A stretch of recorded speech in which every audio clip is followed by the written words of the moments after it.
Hello, everybody. Welcome back to Rabbit Hole Stories. Today we've got Coach Carbon with us. How you doing, Coach? I'm all good, thank you. You guys?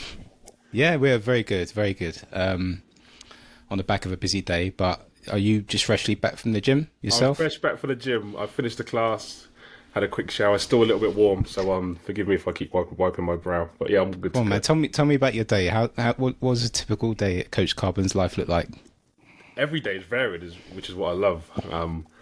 A previous life, every day was pretty much similar. Today, slower start. I'm always up at 5, but I didn't teach my first class until 9:30. Had a bit of a break in between and taught this afternoon, and then yeah, evening off as it's pre-season, not in the season. Evenings are pretty much free. So yeah, just gonna relax after speaking with you guys. So, do you like spend the full day in the gym, or is it outside, Um, inside, a mixture of both? some days it's a full day. Other days I might just do one or two sessions and then do my own bits. But again, I have a bit of control of how much or how little I do, which is always Nice. nice. Mate, that's a good thing. I mean, you're the master of your own day. Yeah, But the temptation, I imagine, sometimes is just to, like give yourself a little bit of a lighter day now and again. yeah, But yeah. Which is why I always immerse myself in challenges every now and then. So I have a new one coming up, which I'll possibly talk about on the call. But yeah, the cool, best way I stay motivated is just to have challenges, either personal or group ones. nice, mate. So tell us your Bitcoin origin story. How did you come across or trip up seeing Bitcoin, and how did you end up down this rabbit hole? And what are you doing now in the space? Just give us an idea. Yeah. So how long have you guys got? um, if you don't mind, I want to go way back when. Obviously, for those that don't know, you guys appeared on my podcast. We had a conversation with our rabbit hole stories. Um, I've told mine several times, and what I love, and I think what other people love, is you're your own favorite subject. Everyone loves to talk about themselves, but also everyone loves a good story. And the more I tell mine, the more I remember other bits. And there's lots of different, I would say, rabbit holes that come together to where I am now. So if you can indulge me for a little while, listeners, Mate, we'd I'll, love to go I'll back start way into back your. when, and Yeah, let's do hopefully it. it all comes back together and makes sense. If at any point I lose you or if I go off on too much of a tangent, let me know. And any questions in between, just fire away. But the reason why I wanted to go so deep is somebody in the space questioned me about something, which I always welcome questions, to obviously to a degree, but I think we should be challenged on our beliefs, on our understanding of things, and a bit like Bitcoin has to be tested and challenged, and to show that it's anti-fragile. So when the person questioned something within my role as a coach, I responded and I said, actually, I might do a podcast conversation. They said, yeah, I think you should address it. And I said, oh, I should write a blog. And actually, I thought, you know what, I can address it in a podcast, and then people can listen, ask questions after that, and they can agree, disagree, up to them. But at least then I've had a chance to put my view of the world forward, Sounds and good. we go from there. So I start off myself, Coach Carbon. Haven't always been a coach, obviously. As a young child, loved playing football. Was fortunate enough to play at a good level. When I left school, I had an apprenticeship, so a 3-year scholarship, it was called then, with a football club, a full-time football club. So I was essentially a full-time footballer, but a trainee, so on a trainee's wage. Those 3 years, yeah, had the best time of my life. Didn't earn massive amount of money. Wasn't at the top leagues, but I learned a lot in that period. Met some great people. Had some times at testing times, but the grounding, the what's the word I'm looking for? The morals and the disciplines I learnt then, I took into life. And I'm going to go forward a little bit and then come back. But I didn't make it as a professional footballer. Played semi-pro from like the age of 19 onwards. In my mind, I was always going to be a professional footballer, so I was going to work to make it back in the game. But alongside that, I learnt a trade. I became a carpenter, and that was just going to be something to fall back on. Fast forward about seven years, I'm now a construction manager, in and out of football. At this point, probably I've stopped playing football. Resigned myself to the fact that I'm not going to play professionally and just work in the ladder. And I would say, I just before I discovered discovered Bitcoin after COVID in 2020. I looked back and thought my life has just gone by, and I'm in this place that I never expected to be, and I'm not quite happy. And then I discovered Bitcoin, found had the opportunity to learn about it, and that came about through obviously COVID. I call it 2020, the year of the awakening. A lot of people saw things that weren't quite right. In my mind, things that were happening in my life and then also around the world, I was questioning. One of the biggest factors was the fact that I was back playing football, and I was also a construction manager, and we were having to manage things on site in terms of social distancing, paperwork, health and safety. Yet I would go home, get ready for football, and go and play a football game, and we'd all get showered and have a drink in the bar afterwards. I'm like, it doesn't make sense to me that it's a clown world. So I actually I got made redundant from work. And for me, that was a great opportunity. So this was around August, coming up to 3 years now since that happened. With that time, my plan was to help people with health and wellness. I started to get into the health and wellness industry probably about 3 or 4 years prior. With that, obviously I had a lot more time, I was going to the gym a lot. And a friend of mine in the group chat said, who wants to speak about crypto just randomly? And I said, do you know what, why not? And I explained why I wanted to learn about it. The first thing he said to me in a private message was do your own research. So I did a month deep dive, and at the end of the month, my mind was blown, and I just thought, this is it. Bitcoin fixes everything. And then this has been a whirlwind since then. But if I could, I say briefly, it's going to take a little while, but if I could explain why I'm so passionate and understand Bitcoin so much or so well, it's because I had various touch points before 2020, but also I became conditioned to the FUD around Bitcoin. So for the first touch point, Bitcoin aside, was when I was playing football as a trainee. I vaguely remember this, but a friend of mine got into network marketing, but I didn't understand it at the time. All I understood that he was selling nutritional products. I only remember as he tells me the story, but that was, say, nearly 20 years ago. Fast forward 10 years. A friend of mine in the same friendship group says, I'm into network marketing, I'm distributing these nutritional products. I think us as a group, or athletes, or former athletes, semi-pro athletes, we can help people. And not gonna lie, you can earn money. It's a good business model. It can be a part-time income. Professionally, you could take it full-time. And I absolutely dismissed it, didn't even respond, didn't even say thanks, but no thanks. Then, so we'll fast forward again, say 5 years, sorry. My wife has a friend who's now with the same company. My wife is a bit overweight. I'm overweight. My wife dismisses it, says, I don't want to take your products.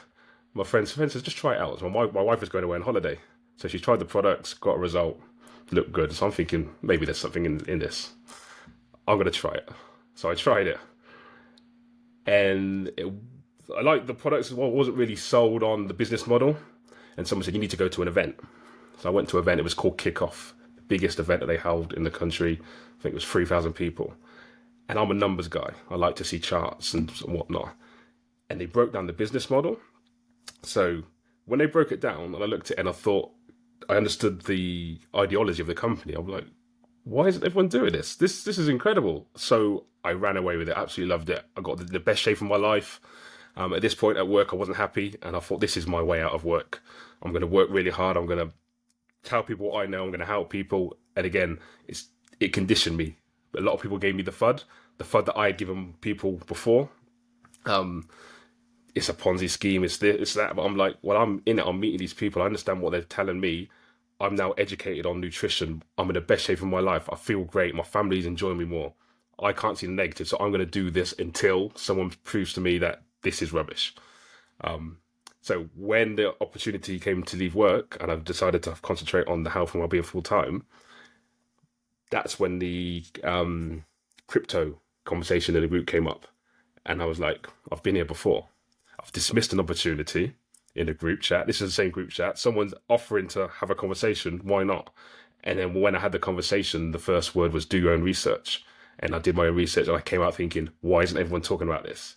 I'd already been down that route, a different rabbit hole of proof of work, understanding what proof of work is. My proof of work in the health and wellness was getting in the best shape of my life.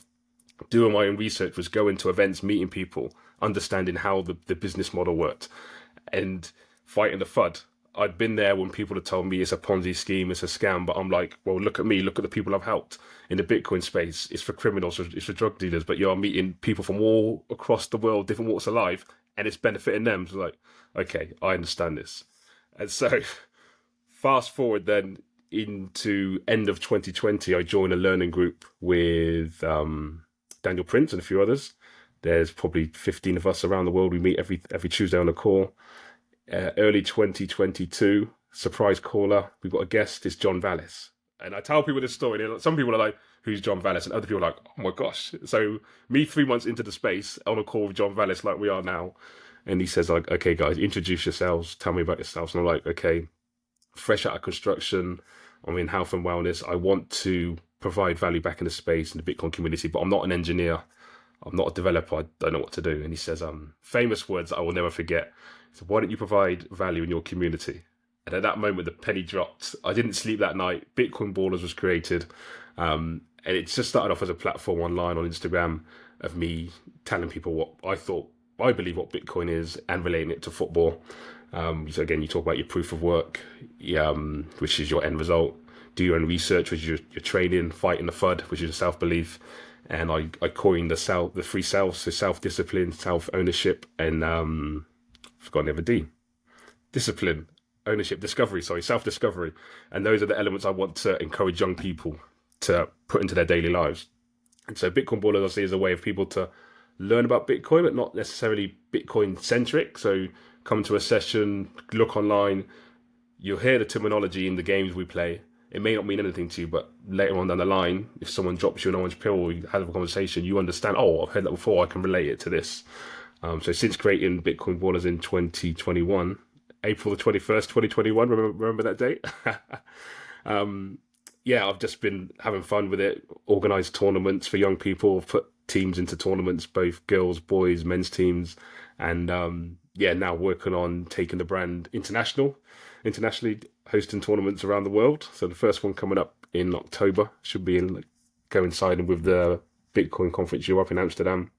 And again, it's just for fun. People that love football, love Bitcoin to come together. People that like Bitcoin, not really great football fans, but can come and watch people play, socialize, network, and just help everyone. But for me, specifically educating young people on what Bitcoin is and how it can help them. Sounds like you've put Bitcoin right in the heart of this football team, and in the work that you do as a coach. Well, myself as Coach Carbon, if you see the logo there, that was actually red when I started back in 2020. I made a decision to change it to orange last year because Coach Carbon, I discuss health, I discuss wealth, I discuss life.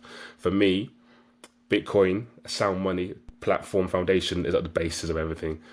Working with me in any of those aspects, you might not understand Bitcoin, like Bitcoin, care about it, but it can touch you and affect your life. And so going back to, the health and wellness, I was deep in that because I wanted to help people. I've helped myself, wanted to help people, and you get rewarded for doing it. But if you look at anything, so the health and wellness is around nutrition. You can talk about farming, agriculture. You could look at housing. You can look at politics, engineering. Everything revolves around the money. So if the money's broken, you're going to get distortion in all those aspects. And the reason why the nutrition company exists is because there's something wrong with the food. The reason why there's a crisis or inflation in the housing market is because the money's broken. You can talk about the politics. The reason why we have corrupt politicians and malinvestments is because the money's broken. So for me, put the money, fix the money at the bottom, fix the money, fix the world, but have the money, understanding as your base layer, which for me is Bitcoin, and build off of that. And so my health and wellness business is based off that. The Bitcoin Ballers, obviously, that's the grounding. My podcast, which I do for networking and lifestyle, is on Fountain FM, Lightning Network. There's a touch point of Bitcoin in everything I do. So whether people like it or not is what I believe in. And I'm going to drop you orange pills every now and then. If you don't want to have the orange pill, you can opt out. You don't need it, but I can still help you. But for me, by understanding principles of Bitcoin, it's going to help you in life in all manners of ways. Have you ever, in this branding of your lifestyle and of yourself and having Bitcoin at the heart of everything you do, and that narrative and that ideology in the way that you hold for Bitcoin as the the base layer of everything. Have you had any kind of curiosity or pushback in anything that you've put out there Yeah, from so people? I wouldn't say direct pushback. I've obviously had questions, but from me, the outside, if I was to take a step back, what I would see, this guy was in network marketing, Ponzi scheme. Now he's doing Bitcoin, which is for drug dealers and criminals. He's lost it. And I fully appreciate why people think that. But for me, there's a saying I use all the time. I mentioned it on my podcast. I mentioned it when you guys are on. And I got it from Russell Brand. It's called "The Cat Can't Dismiss the Internet," and I'm going to go through it again because I think everyone needs to understand it. And then by me understanding it, I've had better conversations with people. So, an example, Russell Brand, I'm going to use him as an example. He has a cat. He feeds the cat. The cat goes off on his daily life, visits other gardens. When he comes back, Russell Brand is on his laptop. So the cat knows about the real world. But when Russell Brand's on the laptop talking to people online, the cat has no idea what he's doing. But the cat can't say the internet doesn't exist. Mhm. So, in that same vein, if you don't have knowledge or understanding about something, you can't dismiss other people's opinions. And I say to people all the time, your opinions are valid because they come from your experiences, but you didn't need to then listen to somebody else, and you may not ever agree, but by listening and trying to step into their shoes or step into their world, you might see something differently. And that's what I've done with network marketing and then with Bitcoin. And I see Bitcoin as network marketing because we have a shared belief, we understand something, we understand that it can benefit people, and we're working to make the network stronger by being positive role models. And going back then, linking it to actual network marketing, where you get rewarded directly from your proof of work, there are bad actors in that space. There are people that want to make a quick buck. There are people that aren't actually helping people, that just want to earn money off other people. They soon get found out, some sooner rather than later. Some it may take a while, but eventually the network will dismiss the bad actors and find them out. Similar to Bitcoin. We've seen it with all the corrupt players of late in last year. FTX, Sam Bankman, Freud, whatever you want to call him. You've got a new one now with WorldCoin and a Sam Altman. I think it's something with the name Sam. Maybe you can't trust them as far as you can throw them, but the network sees them. Other people might not see them, but the network will soon decide whether they're a good or bad actor, and they will show themselves. The other person, who's the actor that used to be in the OC? Ben McKenzie. I don't want to give people too much time, but similarly, if I live on the ethos, the cat can't dismiss the internet. I watched a video clip of him today, and someone asked him a question about has he done his own research, and he went to answer. I thought, okay, 2 minutes of my life, I can listen to him. And he said, people ask me if I've done my research. 2 years I've been in this space. I thought, okay, he said, and just because people are, so this person said, oh yeah, but we have intelligent, wealthy people. He said, yeah, people like Jack Dorsey.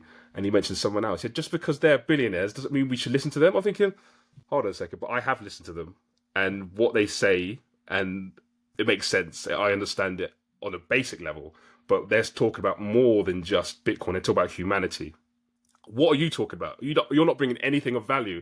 And so I can write that person off in my world because I've given him time, I've listened to him, and you're not making sense to me. And then when you tell me that you've written a book about crypto, okay, that you're shilling and selling, why write a book? He obviously wants to write a book to tell people what he believes, but that's, for me, that is that's your grind, that's your hustle. You're trying to promote your book. That's why you're going on CNBC and whatnot and spreading negativity rather than actually take the time that I believe I've taken. So as Michael Saylor says, no one has done 100 hours of learning about Bitcoin and dismissed it or called it rubbish. So do those 100 hours and then come back.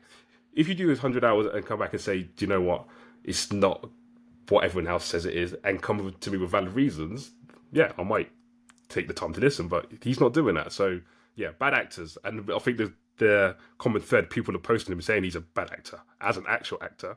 And an actor now, maybe I watched the OC as a kid, I thought it was a right show, but now I'm thinking, yeah, I can't give this guy any more time. He was amazing in Gotham as well, and I kind of go like, oh fuck, now he's such a moron. And I'm meaning this delightfully because I think the issue with a lot of generally, people from the outside sort of thinking they've got one up on us and we sort of not seeing the big picture. It's not only the 100 hours they're not willing to invest, but it's really leaving their ego at the door and looking at it from a very neutral perspective, because even within our Bitcoin circles, right, we criticize a lot of the stuff we do. Like Yeah. what you just mentioned it before, Ed. Well, hang on, I've listened to these billionaires. Am I right? Am I wrong? Should I reanalyze these things? I think every Bitcoiner under the sun says like, yeah, ideally we want like 100% renewable energy sources for the Bitcoin mining, because then the FUD would stop immediately, or probably continue, because then they would find another way to define what is renewable. But we're very much self-aware of the challenges we face. And these people just don't face any of these challenges, but I guess that just time will tell if they'll change their mind or not. But I'm interested, you mentioned you look at it as network marketing. Is there anything since discovering Bitcoin where you go back in your history as an athlete and things where you go like, oh shit, if it would have existed back then, that might have changed the path of my career, path of my thinking entirely? All the time, every single day. But obviously, we could never go back. We have to live with our decisions. And a bit like having Bitcoin or understanding Bitcoin back in 2009, 2010, the principles that we understand now may have been slightly different. Did people hodl from '09 to now? Probably not. Did they trade? Did they go into shit coins? Yeah. So knowing what I know now, I believe I would have been a better player. And it's funny, you mentioned it again, when I got into network marketing and understanding nutrition, I was adamant, and I tell people, my ability was, I would say, up there. But if my physicality was better, understanding my body better, how I understand it now, I would have been a much better player. And again, there's no guarantee I would have been a professional footballer, but I would have given myself a better chance, which is what I was trying to then speak to young people. Now with the money, understanding money better. Yes, I would have been able to position myself better. Possibly my time preference would have changed. I wouldn't have thought, okay, if I'm not a professional footballer in 3-5 years, maybe I can do it in 7, maybe 10. I know people that have done it. They've waited a long time. I obviously decided to go down the route of, I could say go down the route, you have to get a job, you have to earn a living. And that kind of took priority. What I now speak to young people about now, there's no guarantee. I believe in Bitcoin. Bitcoin could fail. Yeah, there's no such thing as a sure bet. But if you understand the principles, philosophy, if you then decide to, say, invest or save your money in Bitcoin, it may come to a stage, if you're a trainee now, you may think, actually, I don't want to spend 50%, 75% of my time in a job to earn a living and then do it on part-time. I want to dedicate my time on my craft. Again, there's no guarantee you dedicating your time to your craft, you'll make it. But having that time, say 75% and then 25% the other way, or even 100% on your craft, but you have a backing, a basis, a savings that you can rely on and dip into when you need to, you give yourself a better chance. And that's what I tell to young people now, especially my son. He's at the age now, he's on the cusp of semi-pro professional football at the age of 17. I see where he is and where I was. He's a much better player, much better disciplined. And I'd like to take some credit to that, but a lot of it is himself. But I believe I've kind of created the environment, and especially in the last 5 years, through understanding his body and now understanding his time preferences. He leaves the Bitcoin stuff to me, but I feed him the terminology, philosophy, debate on his football. And I say to him, mate, use your time wisely now and don't force the issue, as in don't think it has to be right now to be a professional. It may take 2 years, may take 5 years. But I'm hoping in that time, and then he understands his money better, his value, and is able then to support himself as he goes through. And it's not just about football. It could be anything. He might decide, I want to go traveling and take time out, but not thinking, oh, I need to get back to the rat race because I need to earn more money. I can have a craft that may not masses them out, but I'm going to be frugal with my money, and I'm going to save my value over time. And 2-3 years time, I might decide I'm going to pick up my stuff and go elsewhere. But having the opportunity to do that, and I think by understanding your time, your value, your money, you should be able to do that. How has Bitcoin changed your outlook on life? And what I mean by that is your family, no doubt, have obviously been on this journey with you. And I think at a fundamental level, Bitcoin does change people's mindset and them ultimately at heart, because their eyes open up to various other things that were kept from us or we're ignorant to prior to discovering Bitcoin. So how has that impacted your family and how you relate to them? And have they come along on that journey with you? It's made me the annoying Bitcoin guy that talks about Bitcoin 24/7, relates Bitcoin to everything. Bitcoin fixes this. And my Right. wife is fed up of coming to meetups, so I sit in on listen to me on the call. Oh, it's those words again. She said, "Have you guys got a secret code book? Because all I hear is low time preference, fight the Right. fudge." So she knows the words. Yeah. She's fed up with hearing it. Yeah, the secret code book, but yeah, they understand what I'm trying to tell them. I have obviously got the name of being Scrooge on everything. or you don't need to spend money on that, or we could do it this way, do it for cheaper. Right. Or why not wait until this? So they definitely understand time preference. I believe bits are being drip fed to them. The orange pills I'm dropping.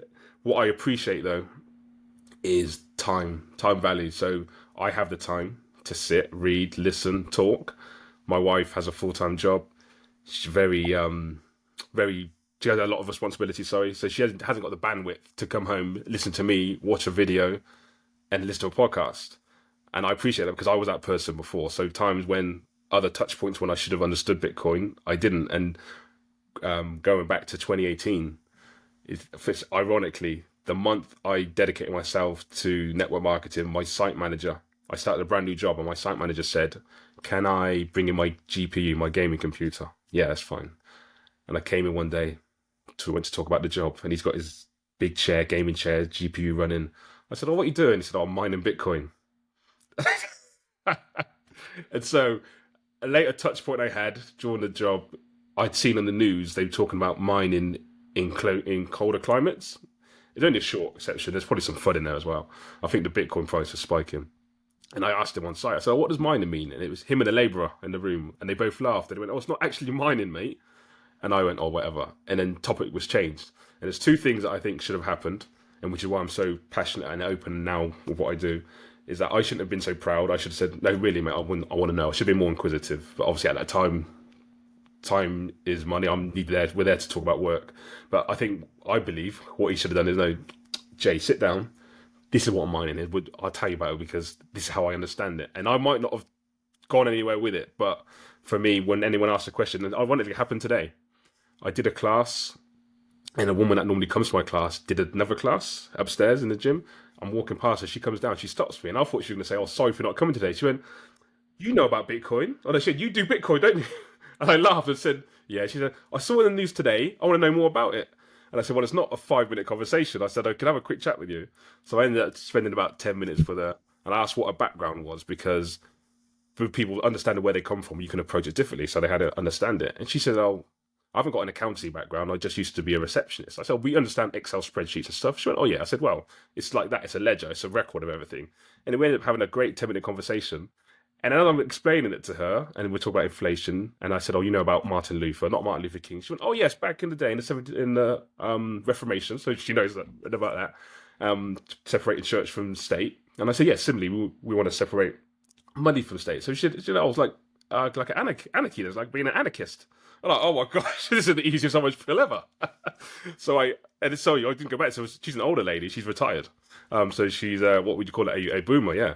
So I sent her a podcast, one of the first ones I did with Daniel Prince on Once Bitten. So I said, start with that one. That was when I was early in the space, kind of just starting to understand what Bitcoin is. Listen to that. If you have any questions, then we can catch up again. But that's what I'm seeing now, and which I don't mind. Coach Carbon, he's the health and wellness guy. He's the podcast guy. He's the Bitcoin guy.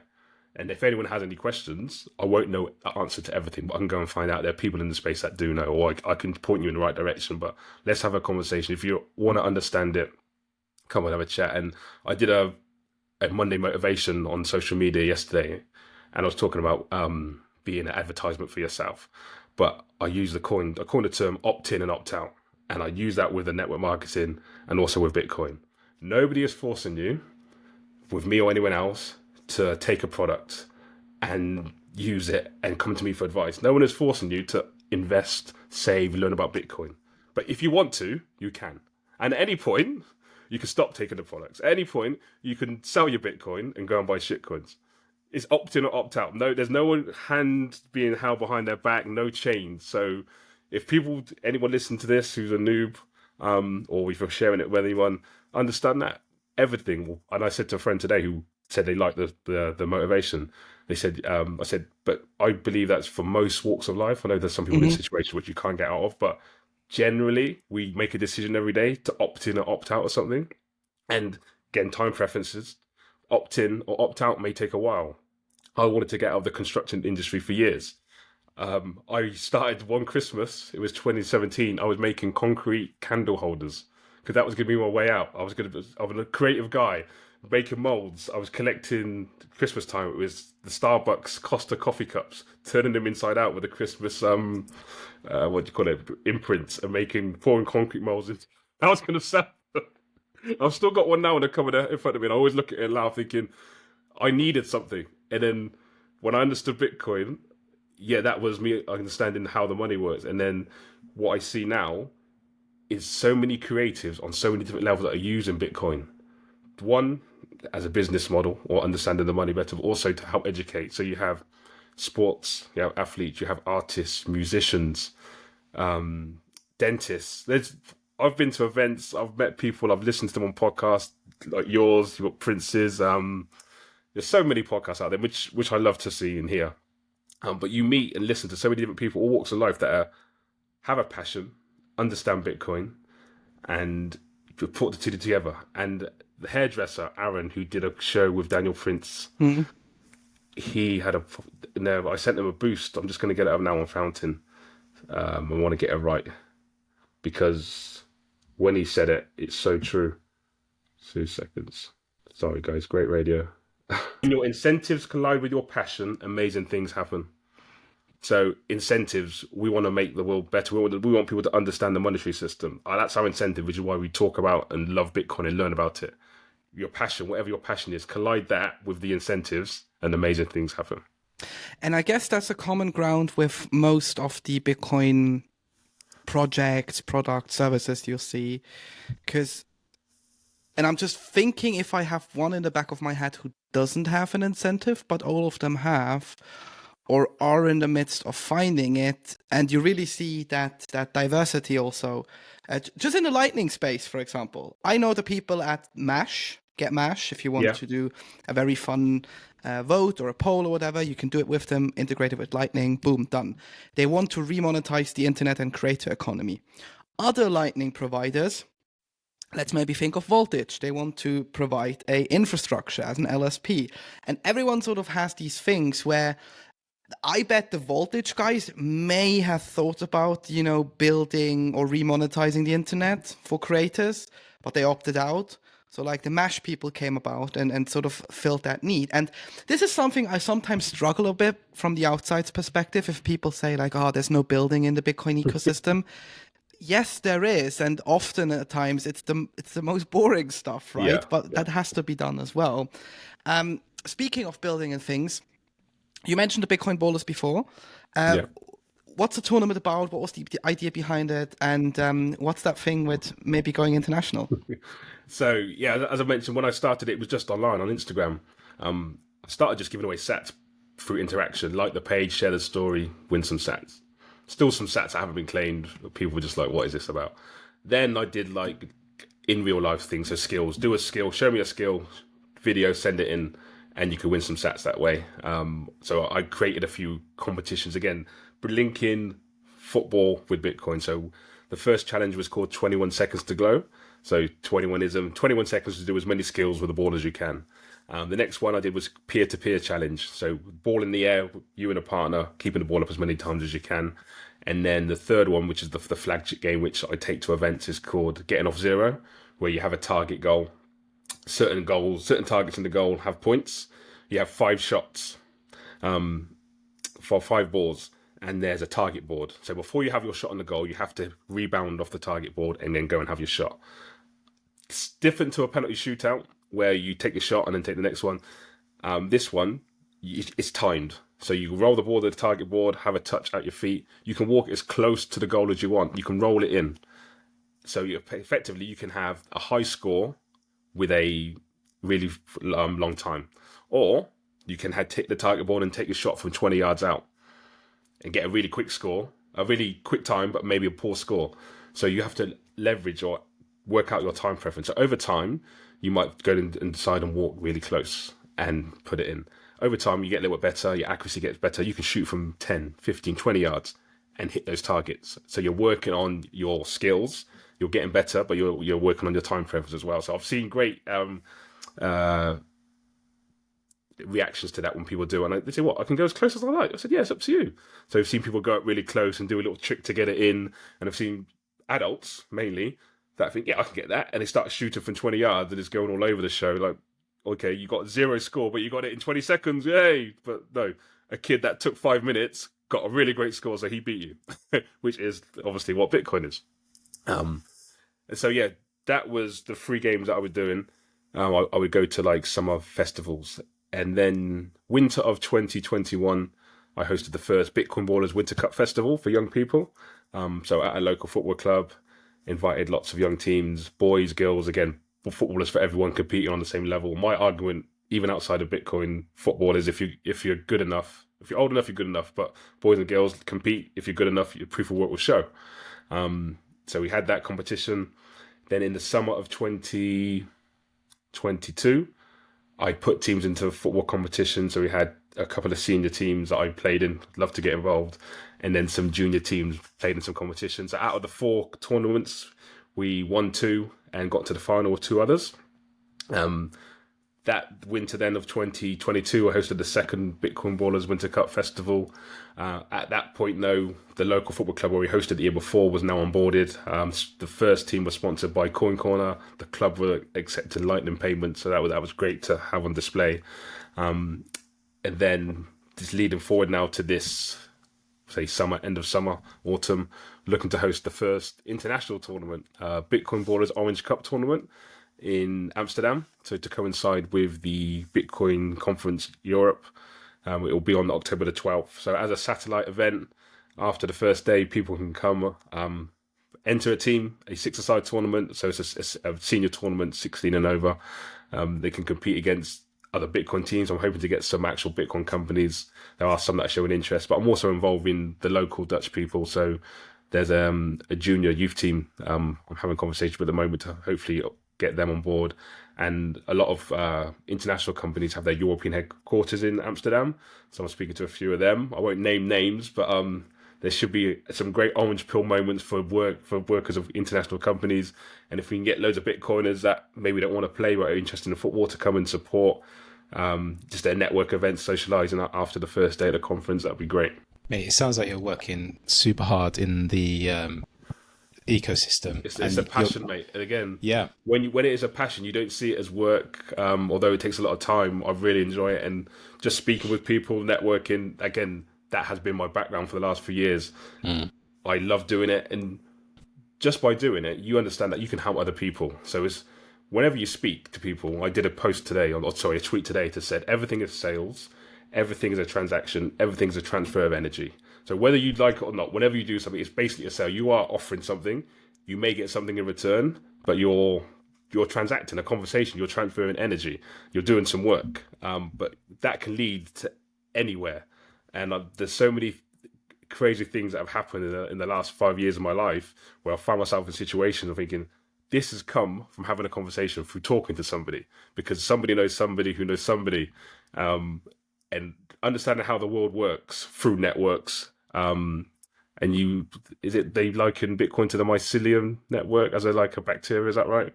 When I heard a podcast about that, I was like, whoa. And being a techie sci-fi geek, one of the series on Star Trek, which one was it?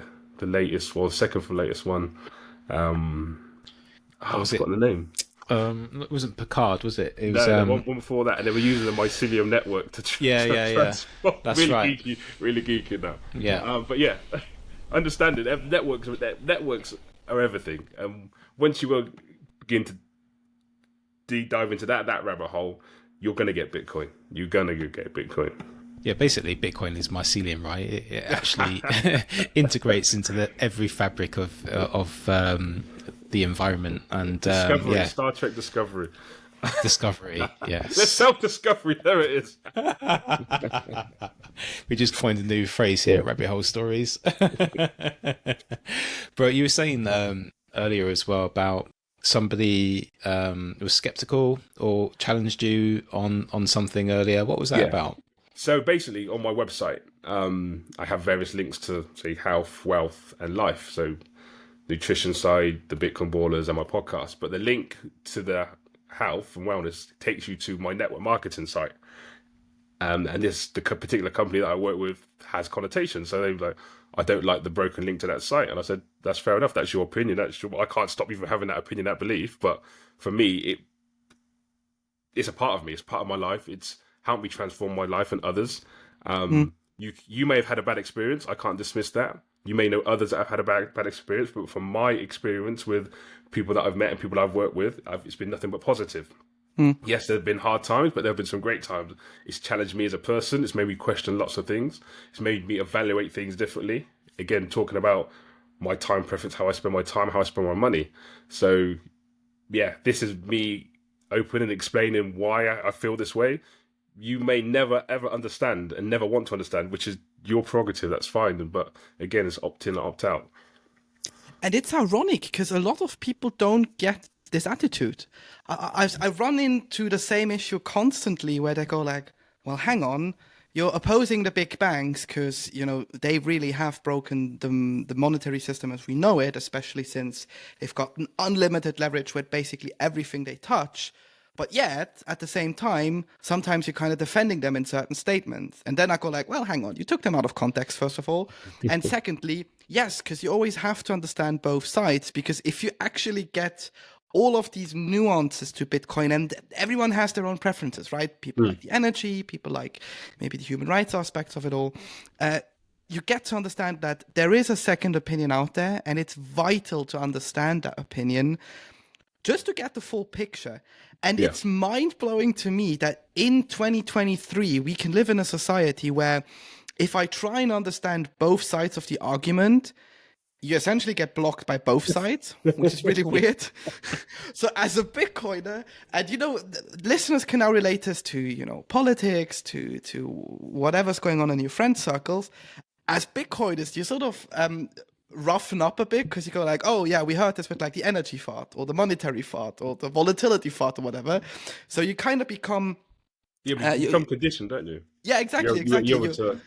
You neutralize the threat, so to speak, by basically not giving a shit anymore if people want to attack you.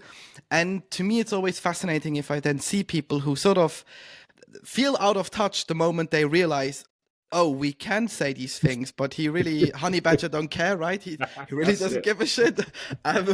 So it's really funny from my end when I really went down the Bitcoin rabbit hole to realize this, like, oh, there is actually a big portion of people out there who care way too much about way too silly things. Yeah. And it's up to us to teach them, like, hey, there is an opt-in or an opt-out, depending on which side of the spectrum you're coming from. Yeah. But you have to be willing to take it.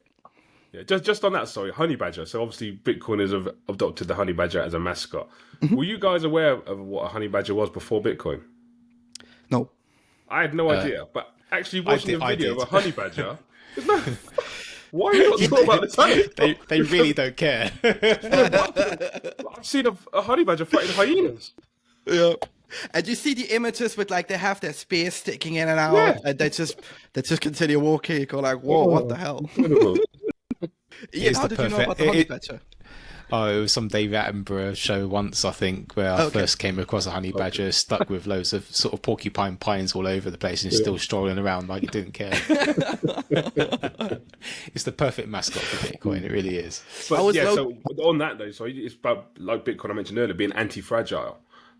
We have to be able to be attacked and withstand that attack and carry on going. Because if you don't, then you have no proof of work, do you really? Yeah, and to bring it back to sports, you're not getting better if you win every season. You have to lose at one point, and you have to feel hardship to know where your boundaries are, what you need to improve, and all of these things, right? So I think the more you spend time with these things, and the more you actually realize, oh, we like to say, for example, Bitcoin fixes this. There may be things that it doesn't fix yet. Yeah. But you can be damn sure that if there is one community, it's a Bitcoin community that makes sure somebody will find a way. Yeah, exactly. And I think the reason why I love that saying Bitcoin fixes this or fix the money, fix the world, I have it on the Bitcoin Baller shirt. I think it was Matt O'Dowd or American Holder, one of the two. I listened to a podcast in the early days of my rabbit hole journey, and I think it was like it must have been when Clubhouse was on. It was a Clubhouse room, and he said, "Give me any topic, and I'll tell you how Bitcoin fixes it." And it went off about 20 minutes, and every point that come on, he broke it down how obviously fixing the money would fix that problem, and there was a wide range of topics. Of like, yeah, I wouldn't have been able to do that, but obviously Matt O'Dowd or whoever American Holder had done their research and understood each element or understands Bitcoin a lot better than me.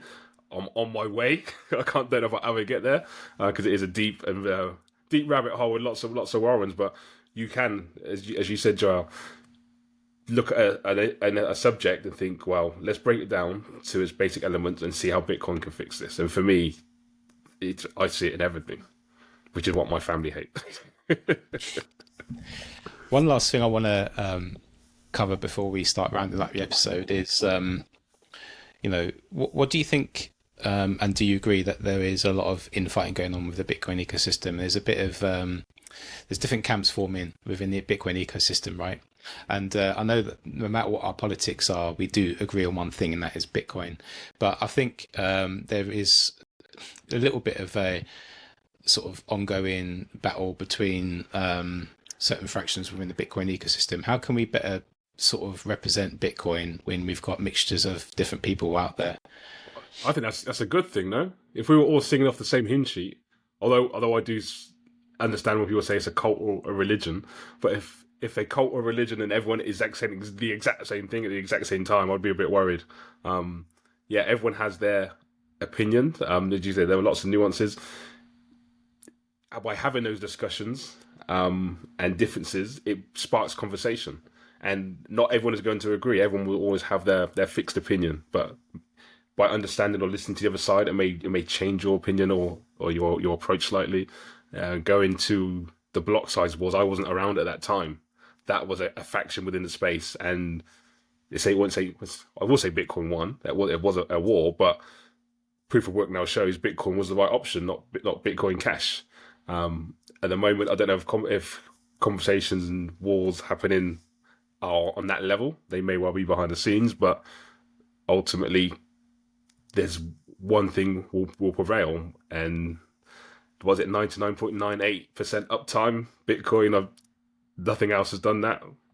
Looks like there's a clear winner. Yeah, definitely. I like that answer, and I agree. Like the ongoing dialogue sometimes between Bitcoiners is a good thing. I think it's encouraging because everyone's coming to the table and talking and trying to work it out under the strong foundation that is Bitcoin. So yeah, I agree with you on that one. Lastly, you know the phrase "all roads lead back to Bitcoin," right? Yes. So I know you guys have started this. Go on. Yeah. So we've started doing this where at the end of the interview we ask you a word or we come up with a sentence to relate that back to Bitcoin. And I came up with the word tree. Yeah. How can you relate that back to Bitcoin? Tree. Well, a tree is a proof of work, isn't it? It's underground. The roots. It starts underground. Its roots form and spread. But when the tree rises, you see it form. It goes through lots of different seasons. It can be there for hundreds, thousands of years, but it has a strong foundation in its roots. But what you see above ground is the proof of work. I love that. That's kind of beautiful. I don't think I could have done better myself. Mate, it's been fantastic having you on today, and it was nice to get a little bit deeper down your Bitcoin journey and discover a little bit about how you've put your own proof of work into the space and how it's paying off and how you now move that forward as something within you that, the fundamentals of Bitcoin you carry with you in everything you do. So it's really nice to see. Joel? Where can people find you, Coach Carbon? What's the best place? CoachCarbon.life is my website. It's CoachCarbon.life. And then on socials, Coach Carbon. I'll be on Instagram, LinkedIn, Nostr, Everywhere. Facebook, Twitter. I hope Nostr, it is going to take off. We need to promote it more as Bitcoiners, but there are too many, or not too many, there's so many platforms, and I'll find myself, you guys, I appreciate the same, because I like your stuff on every single platform. We're sharing the same information, the same media several times. Now, if we're true Bitcoiners, we'll be like, well, that's not a great use of our time. And someone said to me about setting up something else separately for Bitcoin ballers on another page. Like, listen, I haven't got the time to set up another page to then manage. So I try and do as much as I can on my platform. But even I appreciate the thing that, yeah, there's so much time spent copy, pasting, share, changing the format slightly so it fits on that specific. What I love about Nostra, I have a couple of relays on my phone that I use, or clients on my phone. Sorry, lots of relays. I use a couple of clients on my phone, but you just see it. And although we know how it works, I had two running, and I was flipping back and forth. Posted on one, read it on the other. Posted on one, read it on the other. I was like, you know how it works, but I was still fascinated by the technology. So, listen, get on Nostra, find your NPub, share it. What they need to improve on though is again time value. When someone puts their NPub and I copy and paste it and put it in, and I'm already following them, the amount of times I've done that. Yeah, that's true. You should be able to find out before we copy and paste it if we're already following that person. There must be an easier way, but I'm sure some Bitcoiner or pleb will get under the hood and sort that out.